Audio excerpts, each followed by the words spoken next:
જય દશારામ મિત્રો, તમે હમણાં એક વિડીયો જોશો તે કટોલિયા ગામનો છે. તેમાં કટોલિયા ગામમાં હોળી પછી ઘણા નિયમોમાં ફેરફાર કરવામાં આવ્યા છે. તો પહેલાં તમે વિડીયો જુઓ અને મને એવું લાગે છે કે આપણા પણ સમાજના ગામોમાં આવા નિયમોનું પાલન થવું જોઈએ, આવા નિયમો ફેરફાર કરવા જોઈએ જે ઘણા ખર્ચીલા નિયમો છે. તો જોવો પહેલાં વિડીયો.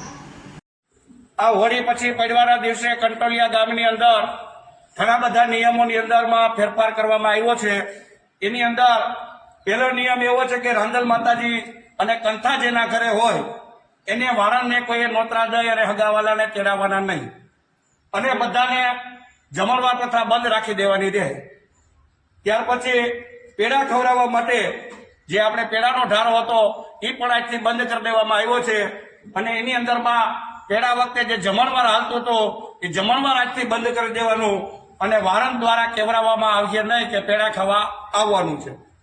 ભાઈઓને અને પોતાના વ્યવહાર મુજબ કોઈને આમંત્રણ દેવું હોય તો પોતાની રીતે દઈ શકે, વારંદ દ્વારા પેડા ખવડાવવાનું આમંત્રણ દેવામાં આવશે નહીં. ત્યાર પછી લગ્નની અંદર આપણે જે ડીજે વગાડવાની પ્રથા છે એ આજથી સંપૂર્ણપણે બંધ કરવાની રહેશે.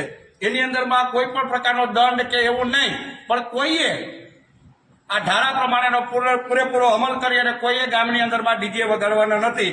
એવી જ રીતે લગ્ન અને કોઈ પણ પ્રસંગની અંદરમાં જે ફટાકડા ફોડે, માત્ર લગ્ન જ નહીં, લગ્ન સિવાયના બીજા પણ શુભ પ્રસંગોની અંદરમાં જે ફટાકડા ફોડવામાં આવે એ ફટાકડા પ્રથા આજથી સંપૂર્ણપણે બંધ કરવામાં આવે છે.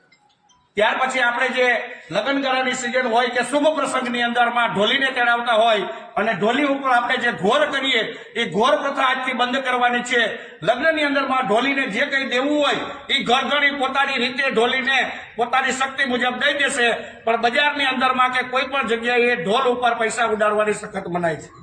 ત્યાર પછી કોઈ પણ પ્રસંગની અંદર આપણે જે છાશ પીએ છીએ એ છાશ છે એ પ્લાસ્ટિકના ગ્લાસની અંદરમાં આપવાની મનાઈ ફરમાવવામાં આવે છે. પ્લાસ્ટિકના ગ્લાસની અંદરમાં નહીં, પણ સમાજની અંદરમાં જે વાસણો હોય, કપ હોય, પ્યાલી હોય કે વાટકી હોય, વાટકીની અંદરમાં દરેકે છાશ પીરસવાની રહેશે. ત્યાર પછી વારંદને આપણે આજથી જે પૈસામાં થોડો ઘટાડો કર્યો છે ઉડાડવામાં, એમાં વારંદને પણ થોડીક નુકસાની જતી હોય તો વાળંદને બાલ દાઢીની અંદરમાં વધારો કરવામાં આવ્યો છે.